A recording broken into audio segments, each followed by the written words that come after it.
Great to have your company once again on the Marketplace, your home of NBL free agency news, and what a massive last fortnight it's been.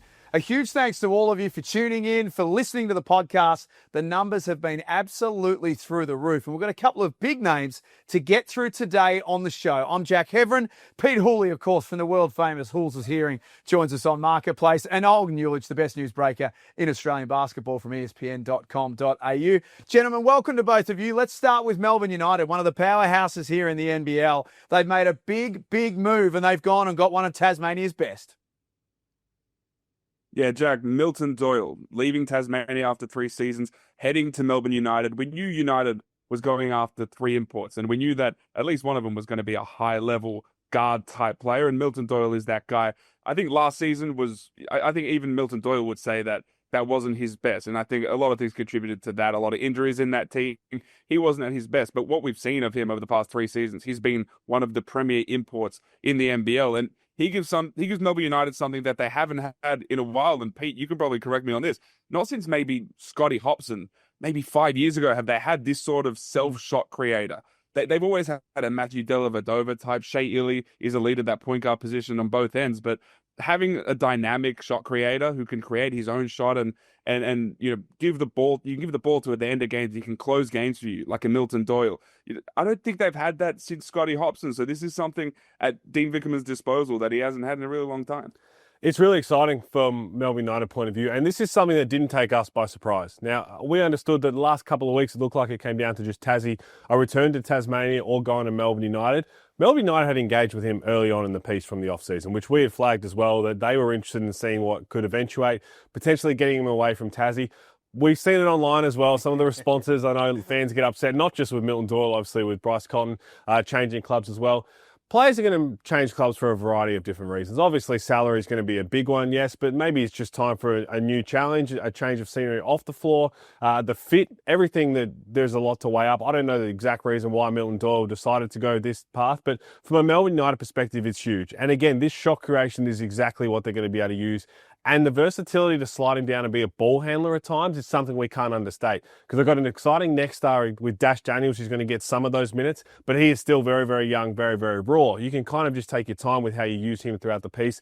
Tom Wilson coming back from significant time off in that other 2-guard spot. So they're still going to go and get someone else who can probably handle the ball and score it as well. Whether that's Ian Clark, I know there's still mutual interest there as well, but this is a really big signing I expect Milton Doyle under Dean Vickerman's coaching, and again, a new challenge to be reinvigorated to get back to that all-NBL caliber, aggressive playmaker, high-level scorer that we're used to seeing. And an interesting little nugget, you two, that's come out of this is that Milton Doyle's got a desire to become an Australian. So, from a Melbourne perspective, that they've got to look at this obviously as well, of what that could look like down the track. And speaking of Milton Doyle throughout the last couple of seasons, that is the impression that I'm getting too, that he wants to become an Australian, wants to stay in the NBL to do that. Obviously, he's in Puerto Rico now, having a fantastic season there, alongside Sam Wardenberg and Tyler Harrison playing on the same team. But that's something to weigh into it as well. I know it's a 1-year deal, but there is a potential long-term strategy for Milton Doyle, whether it's at Melbourne, whether it's at another team, to be potentially have an Aussie Milt. I think all fans, maybe not JackJumpers fans right now, I'm not sure. At the moment, no, they would, because he's still one of one. He will go down as a legend because he helped them win their first title. Yeah, Jack, the other thing is, he wants to be an Australian, but functionally, the way he operates off the court, on the court, he does feel like a local player. And so this isn't Dean Vickerman straying too far away from what he usually likes, which is coaching Australians, coaching Kiwis. Australians and Kiwis just play a different way to Americans do. And so you can understand why Vickerman has lent into the high-level local talent. Milton Doyle, while he is an import on paper, he is functionally a local player, the way he operates, socially, things like that. And so it feels like almost like a Tyler Harvey type in Illawarra, where you're not giving up too much to have this import talent. The play style in Melbourne isn't going to change too much. Instead, you just have this high-level American who can come in and transform things offensively for your team. And if he becomes an Australian, then that absolutely changes the fortunes of that team going forward. And another thing on Milton Doyle that we have to talk about and hype up probably a little bit more. We're talking one of the most clutch players we've seen in recent times in the NBL. If you need to put the ball in someone's hands, not just to make a big shot, but to make a play, you're probably taking Bryce Cotton first, I could understand, or Tyler Harvey first. Those two can be 1A and 1B, however you want to decide. But then you're looking at Milton Doyle, and he has continued to prove time and time again that he can step up in the clutch and make it happen. It's something Melbourne United haven't had really outside of Chris Goulding, who you know is still going to be there. You're going to run a lot of stuff for him. He's not slowing down at his age. He's going to continue to do that, you would say. But now you have another weapon, close games like that. It's a really, really nice thing for Dean Vickerman to use. So for those watching on screen now, you can see the depth chart for Melbourne United, how it looks right now. Olgun, the obvious question, looking at that depth chart, is at the 5 spot. Melbourne have been, as we say, pretty upfront. They've been very transparent through this whole free agency period, to be honest. But they've got a desire to fill that spot with someone really quality. But do we kind of get a gauge of what type of 5-man that will be? What are you hearing about this position? Yeah, it's interesting. There's sort of a range. I'm hearing a range of players from high-level talent, guys you can throw the ball into, someone who can go and average 20 a game, down to those sort of complementary pieces. There's those guys who do maybe 2 or 3 things at an elite level. The Marcus Lee type is the latter, right? This is someone who's an elite rim runner, lob catcher, that type. And then you have the other type who can go and score the ball at will. And it feels like the range of who they're looking for is quite wide right now. They've looked at the elite guys. They've also, I'm told, reached out about a lot of college players too. So I'm not sure they're quite set on exactly what they want, but it seems like they're keeping their options open. Whatever that piece is going to be, will be an elite rebounder. Dean Vickerman said that in their off-season snapshot. They need someone. It hurt them a lot last year, but I'm getting the feeling now they're going to be really patient with trying to figure out what that is, how that looks. Because you look at the other pieces they've got in terms of scoring-wise, there's enough there. I fully expect Finn Delaney to have his best season in some time under Dean Vickerman, the playing style that they want to run with, especially him being in that power forward. We've seen Jack White, Luke Travers have that success with at Melbourne United. You slot Doyle in there. Shea Lee's going to be Shea Lee, Chris Goulding. The import guard, who we expect them to find at some point, is going to be a bit of a scoring option as well. So they've got all those pieces already there. Now they can sit and find that. I understand why they're going to inquire about some college guys, some complementary pieces. I still have that gut feeling they're going to go for that elite piece because it probably let them down the biggest, them not having that last year. They've been to back-to-back championship series and fallen short. So they're going to have to try and make a play in that to kind of fix that in the long term. But again, they don't have to rush this now. They'll be at Summer League, I'm sure, with the representatives there. They always are. Whether they find the piece there or talk to people prior to that, we'll find out. To their crosstown rivals, yeah, the South... Sorry. Jack, let me... I'm sorry to cut you off, Jack, but what's the trend here for Melbourne United? It's learning from mistakes over the past 2 seasons. And you get to the championship series, toward the end of this past season's championship series, rebounding was a key issue for them, allowing offensive rebounds. And so that's something they're looking to address. And then you look at the last 2 seasons going up against the Milton Doyle and a Trey Kell, having that self-shot creator is so important. And so it seems like United is looking at the little areas where they were maybe lacking, and they're fixing them right away. To their crosstown rivals, the South East Melbourne Phoenix, who have been very patient. They've wanted to make the right decisions, as everyone does, but the point guard import position has been a priority for them. They have found their man, Olgun. Yeah, Omari Moore. He's a 6'6" combo guard. Josh King's going to play him at the point. He is this big guard who can play downhill. He played under King in Turkey for a short period of time, but this is, a young player who I think fits the style of play that Josh King wants to operate in. And he is someone who a lot of NBL teams were going after. Pete, I brought this name up to you about a month and a half, 2 months ago, and I said there are 3 teams who are looking at him really strongly. I'm told there are teams in Europe as well who are going after his signature, but I think the connection with him and Josh King and the way he can play and operate in King's system, I think that helped get that over the line. And I really like the fit next to Nathan Sobey in the backcourt. It's a really dynamic backcourt for Josh King where, we've spoken about this, Pete. He finally gets a chance to build his own team, and this feels like a point guard in Josh King's image. Yeah, it's funny. He brought the name up nearly almost 2 months ago, and then we heard other teams continuing to float around. And when it first happened, we thought, okay, you know what? He's not going to be coming to the NBL this season. But then Josh King ended up getting his man, fighting off a couple of other teams. This is a Josh King signing. We've been waiting what does that for this. mean? Explain. He is a defensive-minded. You consider a potential candidate for a Defensive Player of the Year. He's going to have that chip on his shoulder. A massive point guard. 6'6". He's kind of got size in his frame as well to kind of be a pest. He's going to be able to run the show on the offensive end, but I'm excited to see those matchups with the likes of Kendrick Davis, with the likes of Bryce Cotton, all of that. He's going to have a chip on his shoulder to do that, and we finally get the first sense of what Josh King's trying to build. As Olgun said, when we knew that he had an off-season to build his own team, we've been waiting for a name to pop up where you're like, you know what? That's what Josh King's looking to do. This is the first taste of that, and it's a really exciting one. And the other part that's interesting with this too, Olgun, which I think is, again, in Josh King's image, doing a bit of reading around about him and trying to just get an understanding of his college background. He's out of Pasadena in California, went to college at San Jose. A lot of positive things written about the type of person that he is as well. Yeah, like he's a high quality guy. And Jack, the other thing I'll mention is that he's 24. And it's something that NBL teams are starting to realize now, that maybe we should get slightly younger guys who are maybe a little bit hungrier.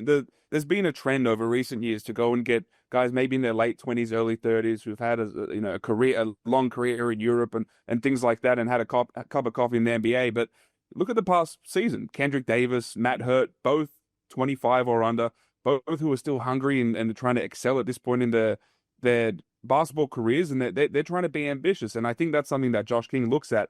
And not only does a young player fit his style of play, which is very up and down, which is very fast paced, but you bring in someone who I think is a little bit more ambitious to go and strive and to excel, as opposed to being comfortable in the NBL, which is what I think a lot of imports around the league, it's what a lot of coaches I've been speaking to have spoken about. And so this is someone who is in Josh King's image in more ways than one. King wants to get younger here, and Omari Moore is the first step toward that. The size on it's deliberate as well. 6'6" combo guard is going to play him at the point, because you look at last year with Derek Walton Jr., Owen Foxwell was just tapping on the door, wanting and deserving more minutes, and Josh King said he's a Josh King type player. You can't really play a point guard like Derek Walton with Owen Foxwell, who's a point guard as well, against some of the bigger teams. You can slide Omari Moore down to the 3 if you have to guard some of the bigger wings. Play Foxwell alongside Sobey and Moore. There's a lot of versatility for him to use, which is a very deliberate move from Josh King. Gee, if you're a Phoenix fan, you'd be loving the form of Owen Foxwell with what he's been doing around the world in the last few weeks. It's great to see. Here is the South East Melbourne Phoenix depth chart as it looks as of time of recording. Still some gaps, obviously. Olgun, we may as well get ahead of the questions that are going to come and be left in the comments section. Matt Hurt, any update there at all from a South East Melbourne perspective? Not from a South East Melbourne perspective. That doesn't feel like it'll get done. Those talks were sort of slowly ongoing, but they never really felt like they were actually going anywhere. When it comes to Matt Hurt, I mentioned the Illawarra Hawks as a team that's interested in him. I'm told that they are still very much interested in him, and those talks are ongoing. It doesn't feel like a reunion with the Phoenix is happening, though. Again, it feels like Josh King, he's almost seen the writing on the wall there, and he's more than comfortable going and looking for, like we always say, a Josh King type of player at that 4 spot. They got to get some depth, Pete, in the big man positions. It exposed them last year. I know that they built the roster with the ability to slide Matt Hurt to the 5 when Jordan Hunter's off the floor, but I think we all thought at times last year they got exposed in that position. Yeah, they did. And again, I still think that 4-man, when they go out and get that starting one who can slide down and play some backup minutes to the 5 if needed. A lot of teams are going small ball around it at significant portions of the season. So to have that up their sleeves will be key as well. But we're expecting some big things from Makechalia under Josh King as well. And DJ Mitchell, the signing of DJ Mitchell, Josh King is really, really high on what he can now turn himself into.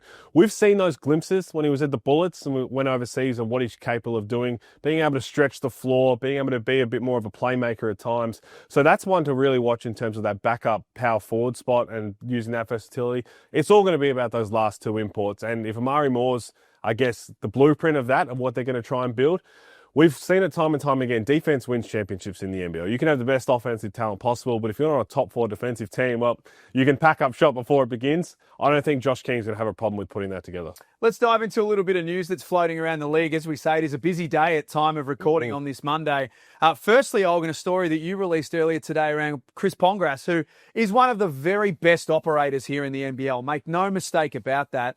6-month transition to step away from his position with the Sydney Kings. Yeah, Chris Pongrass, 7 years with the Sydney Kings, with Hoops Capital, which also encompasses the Sydney Flames, their WNBL team. He's been one of Australia's best executives over his time at the helm there. He is deciding to step down from that position as CEO. He will move on to something else beyond that, but he'll be in the role for about 6 months.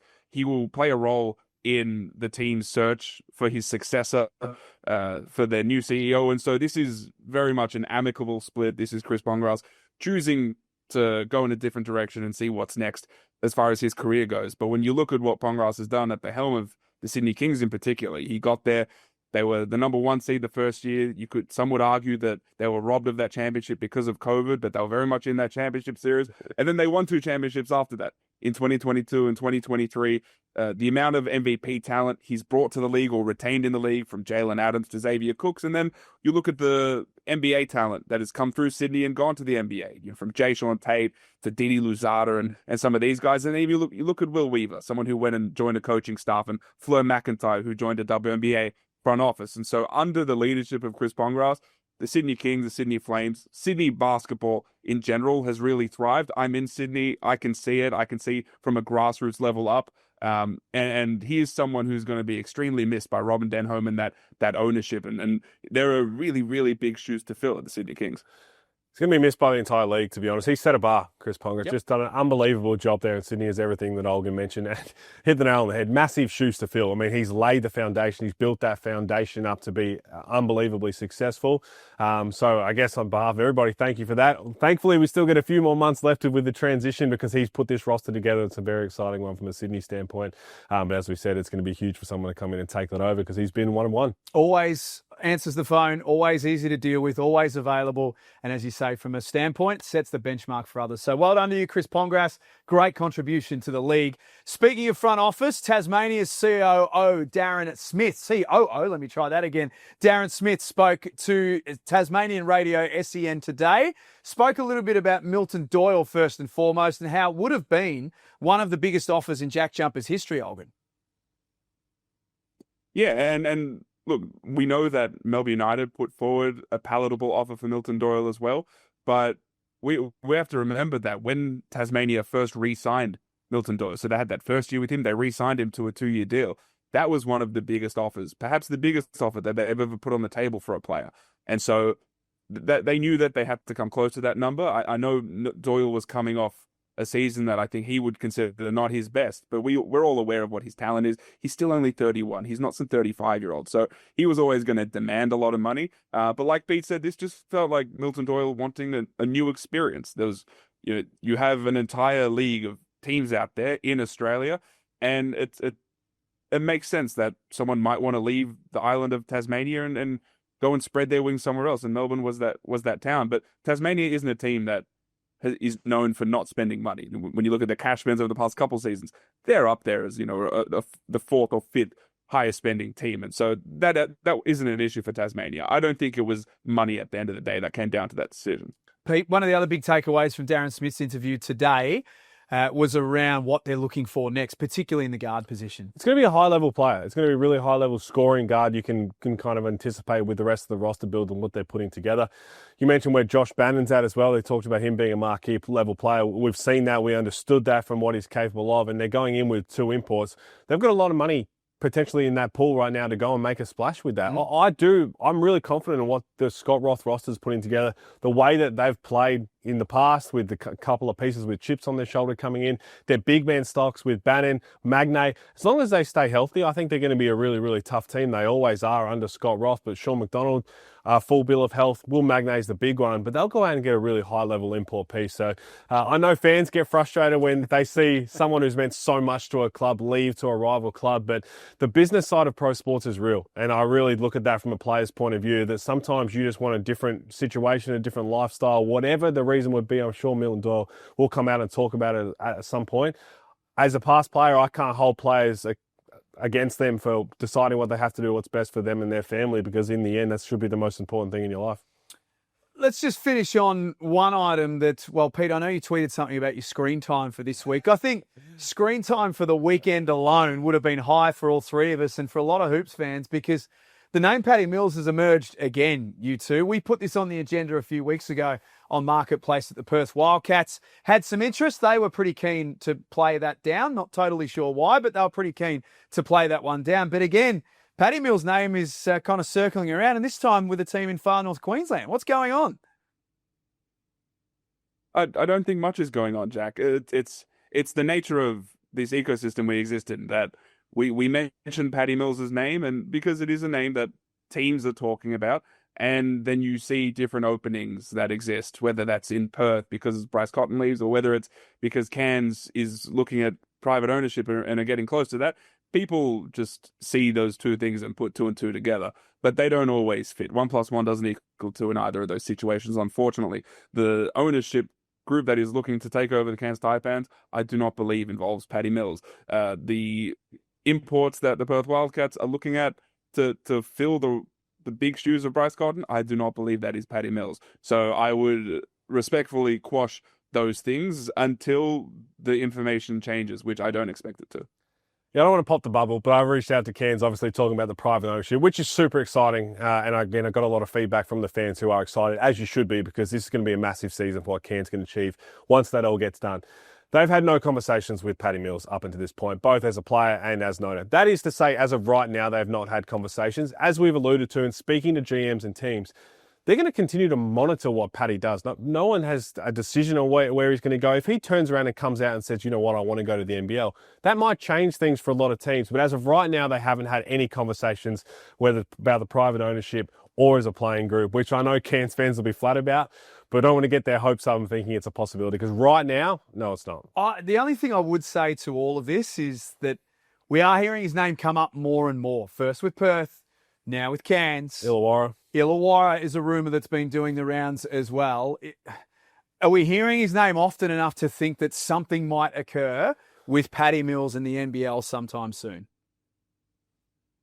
I think the reason we're hearing his name more is because of the media and social media environment we exist in, as opposed to the reality that it's getting closer that he's going to the NBL. That's my feel on it right now. It doesn't feel like all this noise is happening because there's a fire somewhere and we're seeing all this smoke. It doesn't feel like that's the case. It feels like Paddy Mills was brought up and everyone is jumping on the sort of hot topic right now, regardless of whether what is going on around it is true or not. That's my feel on the situation. Teams aren't making him a priority right now because we don't know where his decision's at, right? That's the main thing to see what happens with Paddy. They're going to continue to put their pieces away. And as I said, if Paddy turned around or they've got interest of like, hey, I think now's the time I want to come and play in the NBL, that would drastically change all of these conversations. But until then, teams are continuing to monitor, do their due diligence with that and saying, you know what, we're building a roster without him in mind. His name would be very, very loosely on some sort of whiteboard. It might be a very small whiteboard in someone's filing cabinet. It's not on the big one, but you never know what could happen. I don't know. I think we're hearing his name enough to make me think don't rule something out, I reckon, at some point soon. So keep your eyes on that. And, of course, keep your eyes on everything that's happening with NBL free agency right here on the marketplace. You can also jump online at nbl.com.au and download the NBL app. It's got everything that you need. And for an extra hit, you can follow Pete and Olgun on social media as well. Great work, both of you two. Thank you. Thanks, guys. Thanks for joining us. We will catch you next time on Marketplace.